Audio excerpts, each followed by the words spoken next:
self-help fetishizes growth. Most self-help, personal development, life coaching is actually needy towards growth. Welcome to the Masculine Psychology Podcast, where we answer key questions in dating, relationships, success, and fulfillment, and explore the psychology of masculinity. Now, here's your host, world-renowned therapist and life coach, David Tian. Welcome to the Masculine Psychology Podcast. I'm David Tian, your host.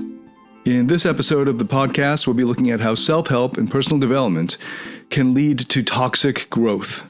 And this is so that you can experience happiness and fulfillment and love in the now, instead of settling for second-rate happiness that doesn't last in the long term.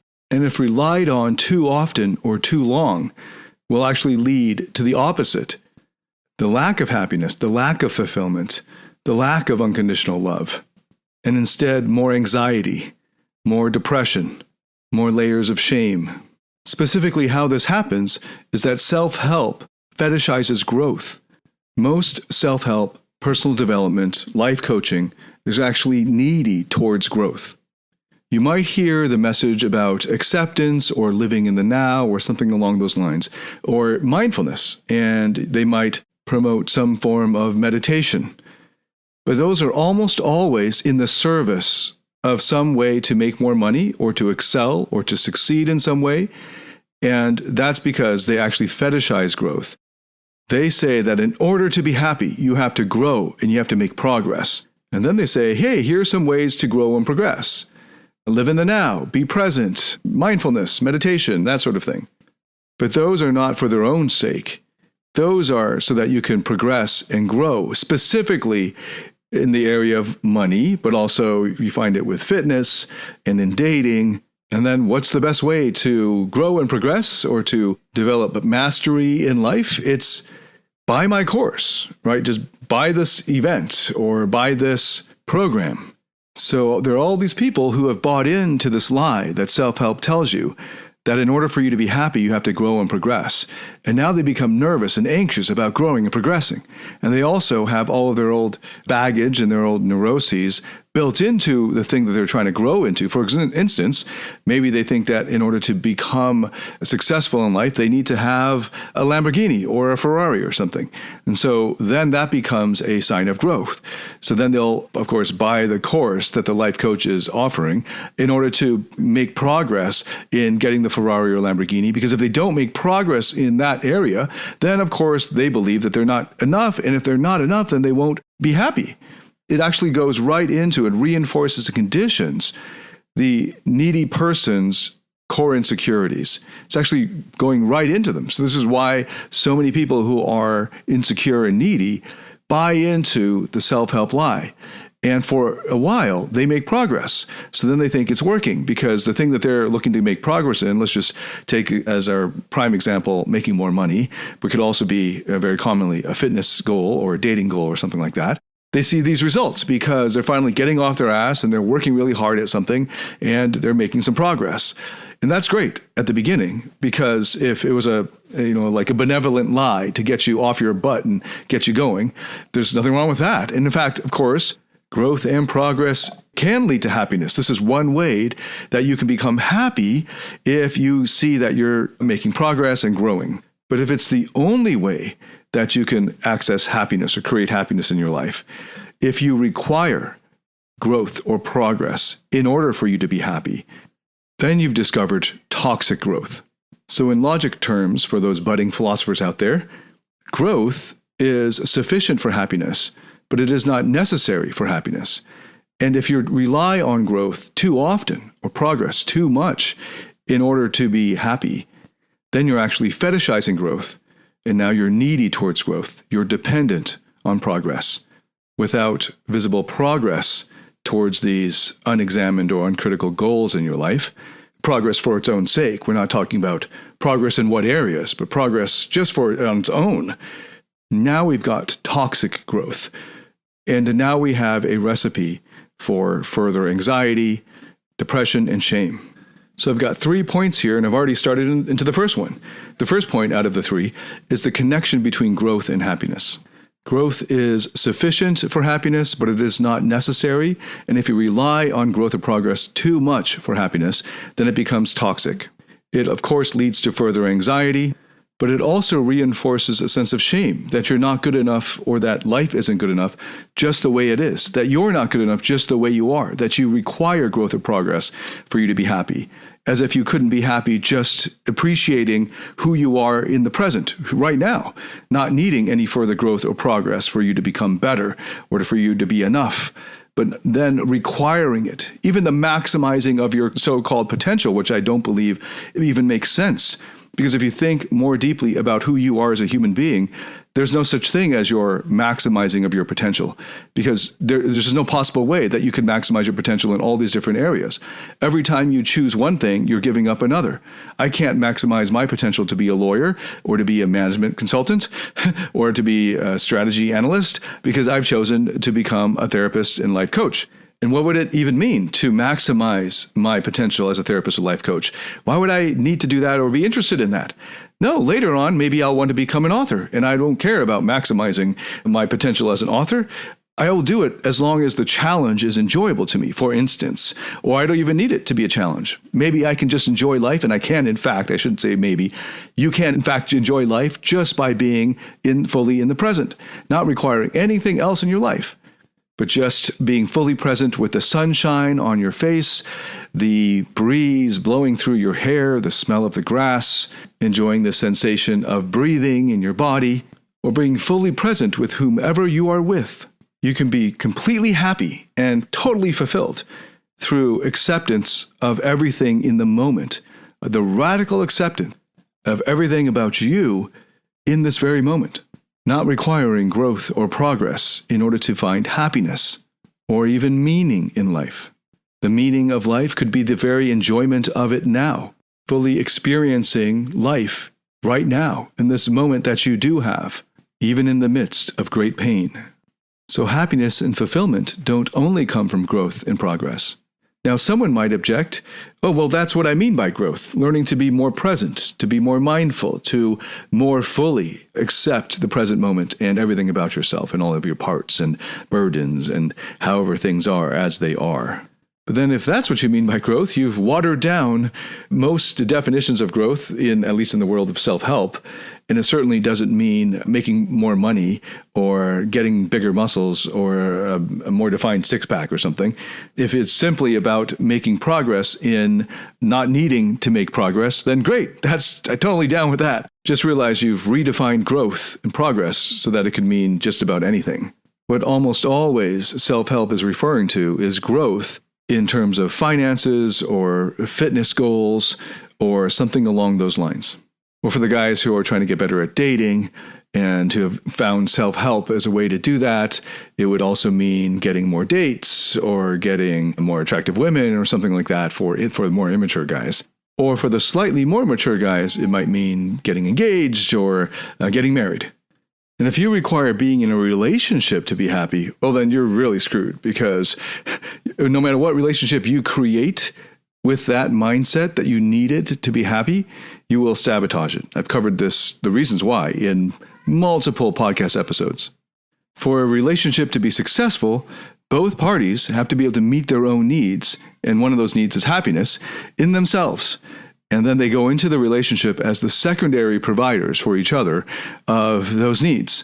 But you have to take responsibility for your own needs, for your own emotional needs, and be able to meet them yourself if you want to have a chance at a successful relationship that lasts over time, that has passion and connection.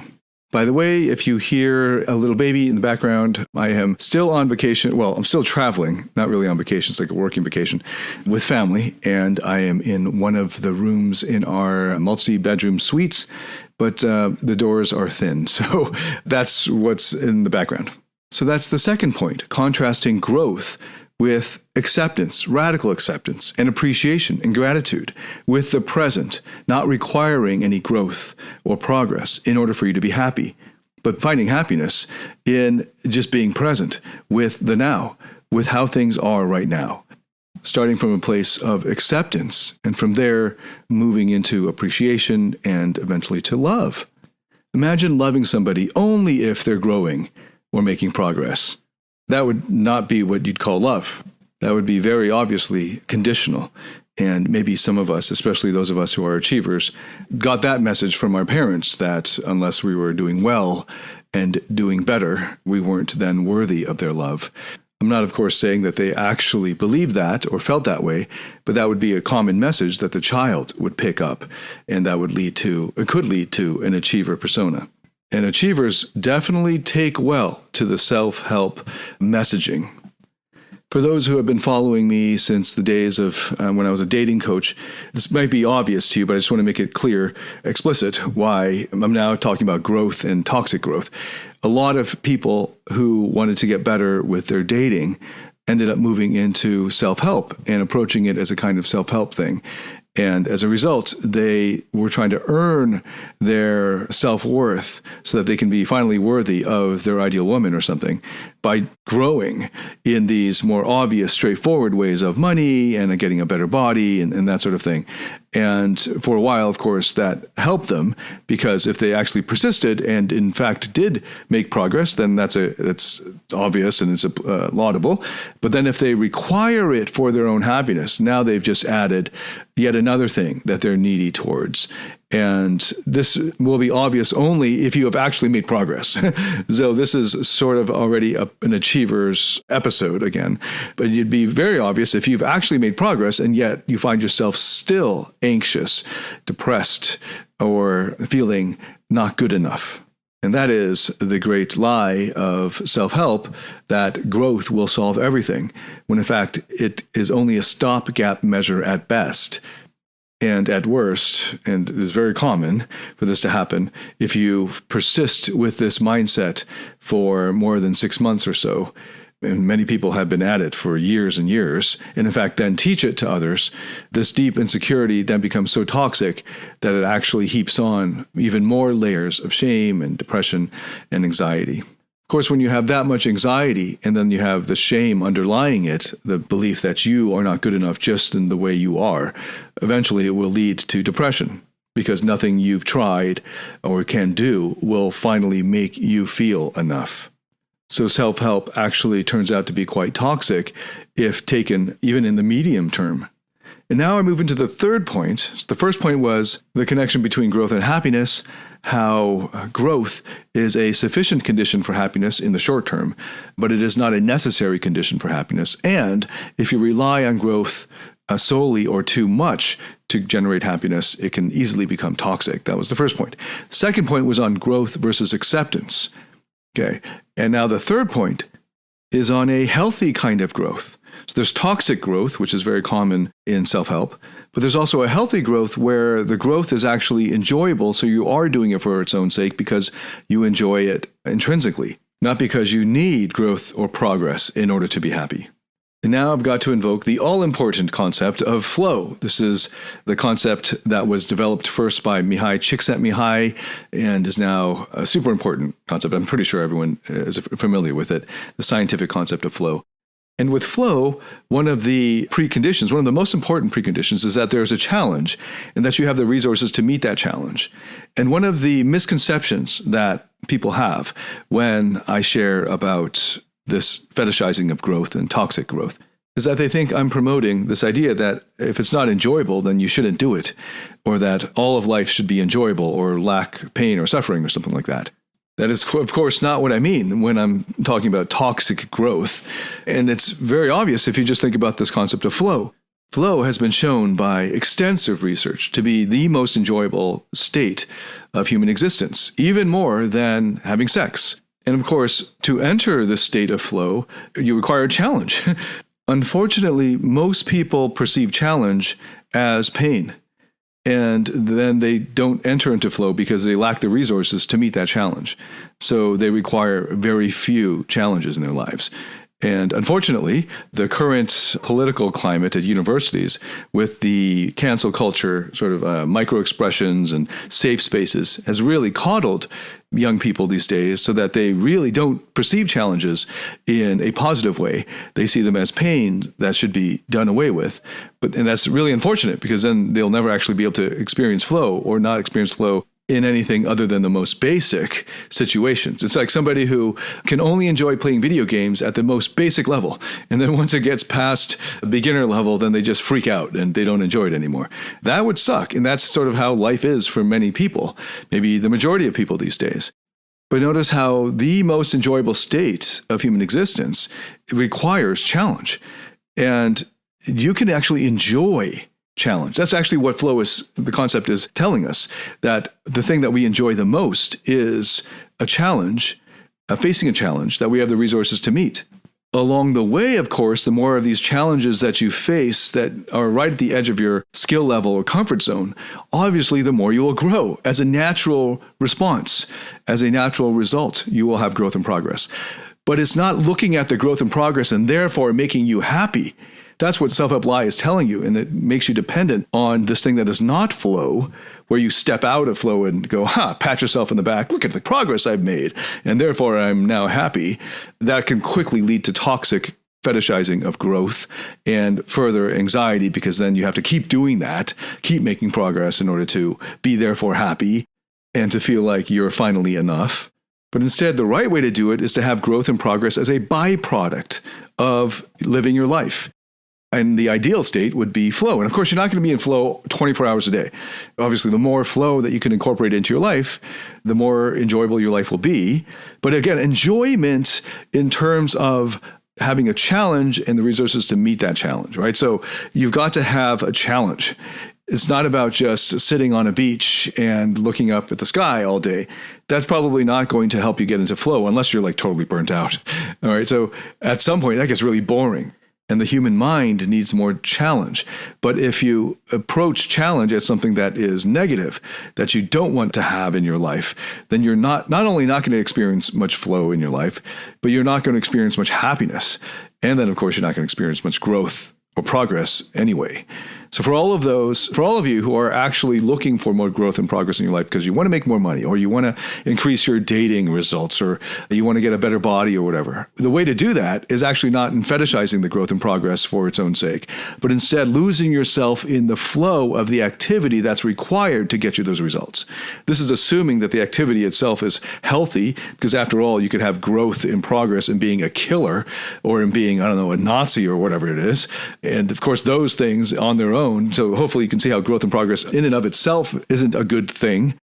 So assuming the ends or the aims are healthy, then the best way to approach it is actually not through growth and progress, but instead through flow. And then flow will actually get you to the pure enjoyment of it. Of course, that requires embracing challenge. So it's not about having an easy life or a life of pure fun in the way that most people might understand it, but instead in the way of how flow, where you meet a challenge that is at the edge of your skill level or the edge of your comfort zone, is enjoyable. And you lose yourself in it. You immerse yourself in it so much that you lose track of time. When I know for a lot of listeners, their main focus as guys trying to get better with women, maybe, who would somehow find this podcast that way, their main focus is on how does this help me get better with women? So kudos to you already if that's your main motivation for sticking with this episode. But obviously, when it comes to the dating situation, what you should ideally be doing is being in flow with the people that you're interacting with. And a really great date would be one in which you're in flow, where everything just flows freely and smoothly, and you're not having to think about it too hard. You're not being self-conscious about it. You're just fully present with the other person in your conversation or your interaction or engagement or whatever it is. Now, what actually prevents guys from entering flow? It's their insecurities, it's their self-doubts, and all of their anxieties. And so that's why I recommend the therapeutic approach, which is the focus of this entire podcast series, all of these, 60-something episodes now. So go through the rest of the podcast, as well as all my other content. And if you want to go deeper into the therapeutic process, obviously I have the Platinum Partnership, which gives you access to all of the recorded courses. You don't have to make progress in them to be happy, though, right? Instead, they will be giving you knowledge and insights and giving you meditative exercises that you just follow along and do. And hopefully you will be able to enter flow in them. And just naturally, along the way, you will discover when you look back that, you've made this progress. But that's not what will make you happy, though that will make you happy, because of course it is sufficient for creating happiness in the short term. But what will really be sustaining you in a fulfilling state is the fact that it's fulfilling in and of itself. The activity itself is fulfilling, whether you make progress or not. That's just icing on the cake, because when you come out of flow, then you might look back and go, oh yeah, I've made some progress. That's great.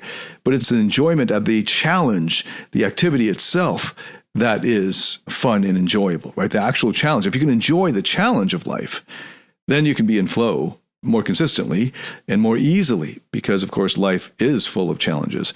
So if you require life to have no challenges in order for you to enjoy it, well then you're going to be really screwed. So it's obviously about finding a challenge and having the resources to meet it. Now, some people dive into the deep end and maybe they take on a challenge that's too difficult for them given the resources they have. So in my courses, by the way, I actually already accounted for that. So there are beginner level courses and more advanced and more intermediate and so forth. So part of the Platinum Partnership comes with private coaching call where we have a written assessment of you that you hand in.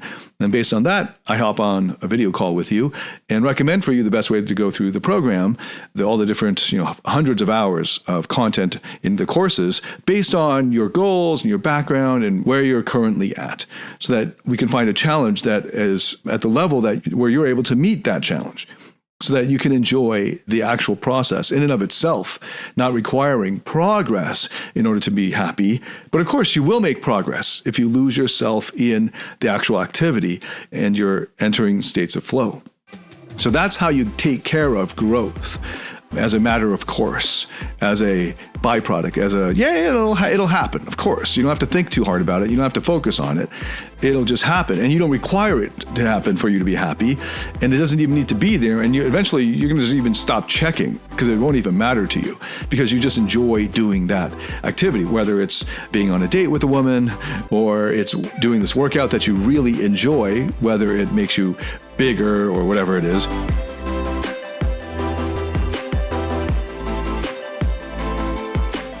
Do you struggle in your interactions with women or in your intimate relationship? Are fear, shame, or neediness sabotaging your relationships or attractiveness? In my Platinum Partnership program, you'll discover how to transform your psychological issues, improve your success with women, and uncover your true self. Get access to all my current and future online courses by applying for the Platinum Partnership today at davidtianphd.com/platinum. So that's the third point, the connection between growth and challenge and flow. That flow, which is the most enjoyable state of human existence, requires challenge. And if you enter into flow consistently, because flow requires a challenge and requires you to have the resources to meet the challenge, you will naturally have as a byproduct growth and progress. The growth and progress itself is not what should not be what makes you happy, though of course if you ever stop and assess your growth and progress, it'll give you some short-term happiness. The lasting happiness and lasting fulfillment comes from the minute-by-minute experience of your life, not only when you're done the thing and you look back. Now, if you don't enjoy your minute-by-minute life, that's the problem. It's not growth and progress, that's the problem. That's the problem. Fetishizing growth and progress will just add on more toxicity that will lead to greater anxiety, not feeling good enough, right? Feeling like you need to keep moving on this unending treadmill of, like a rat race or like a laboratory rat, the treadmill that goes nowhere and never ends. And instead robbing you of the enjoyment, of the intrinsic enjoyment of the very present moment. Right? And that actually is what flow does. Flow requires full present engagement with the moment, with the activity at hand, with the challenge at hand. Now, for those guys wondering, how can I get into flow with women more consistently? Because that'll actually also be you at your most attractive state in terms of your personality, if you're in flow and therefore not self-conscious. You need the therapeutic process. Almost every guy needs the therapeutic process. Almost all, say 95% or so, ballpark figure. There's always a minority of guys who just simply lack some know-how, some knowledge, maybe need a little bit of comedy training or something like that. But if that's were the case for you, you would have already gotten it, because, there's so much of my material out there for free already or for very cheap in order to get you just the knowledge. So it's not that you lack the knowledge of what to say For the vast majority of guys, it's their insecurities, their anxieties, their self-doubt, their lack of self-confidence that creeps in those moments when they're trying to interact with a woman. And the solution for that is the therapeutic process. So to recap, the first point is about toxic growth and its connection to happiness, that it's not necessary for happiness. But unfortunately, a lot of self-help and life coaching and personal development makes it seem as if happiness requires growth and progress.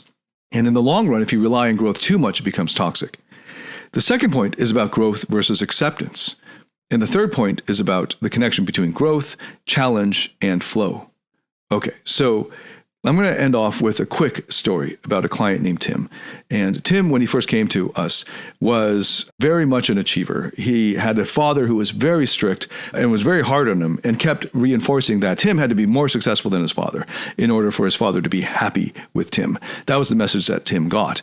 And unfortunately, Tim's dad was worth millions at the time. Now, Tim buckled down and achieved. And by his late 30s, he was worth tens of millions. But he still felt like he wasn't enough because it was drilled into him by his father, who was a big fan of Tony Robbins and self-help and self-development. It was drilled into him and by his own peer group that his happiness was dependent on growth and progress. And here's an example of that, but there are many examples, but here's one. He felt like he needed to get a Lamborghini because his father always told him as a teenager that successful people have Lamborghinis. And it was very specific, the Lamborghini. His father I think he had a Mercedes-Benz SUV or something like that, but his father didn't splash out and get the Lamborghini. And he put it in his son's head that his son needed to get a Lamborghini if he was going to outdo his dad. And he needed to outdo his dad, was the message that he got. So, of course, he eventually did get a Lamborghini. He bought a Lamborghini. And then he joined a Lamborghini club. And then his peer group started to change more and more. And he had a peer group that was now part of the Lamborghini club. That was a big part of his peer group. And they all owned Lamborghinis. Some of them owned multiple Lamborghinis. And now, as a peer group that he is comparing himself to, naturally, he doesn't feel like he's enough now because his dad always hammered into him that he had to be special, he had to be exceptional, he had to be better than the others, and was constantly forcing him to compare himself to his cousins, to his classmates, to the other people in the neighborhood. And so, of course, now in his 30s, he's comparing himself to the other Lamborghini owners. So to top that, he went and got a customized McLaren. That was a lot of trouble for him to procure. And then, of course, you can probably predict where this is going. He then joined the McLaren Club. He experienced this, what we call the hedonic, what scientists call the hedonic adaptation, the hedonic treadmill, over and over in many areas of his life. The material goods are just the easiest and kind of the funniest ones, examples to bring up. I mean, he experienced the same thing with his boats and his planes and all of this. And he was not making enough to be playing with these ratcheting stakes, okay? And eventually he was getting in over his head, but he was still making ends meet. Of course, a big part of this was also to have what he now looks back on and calls a trophy girlfriend. The girlfriend who other guys salivate over, who he gets props for, that sort of thing, who looks good on his arm, and, the trophy girlfriend. And of course, because of that, he then got into a toxic relationship because that is not the right kind of motivation to be able to find the right type of mate, get into a long-term relationship with. So of course, his relationships were incredibly toxic, lots of cheating, lots of lying, and all of that. And then he had children with these toxic women. So at the time he came to us, he had 3 children with multiple toxic ex-wives, and his life was, despite his high achievement, it was, especially his personal life, was a mess. But as he underwent the therapeutic process, he was able to discover his love for himself and the parts of himself that he was ashamed of, the parts that were forced into the achiever roles by his father. And he was able to let go of those burdens finally. And as a result, he was able to discover acceptance. And he was able to finally actually be able to stop the generational levels, generational shame and burdens that he was placing on his own children, and apologize for that for his own children, and to really be there present with them And one of the most amazing byproducts of the therapeutic process for Tim is the transformation in his relationship with his kids. And that's one of the things that's most satisfying for him. And he's now, since our work last year, he's gotten engaged with a new woman who is herself seeing a therapist and going through her own incredible growth. I was asked actually to comment more on the partner. The thing is, I don't know as much about the partner as I do the client.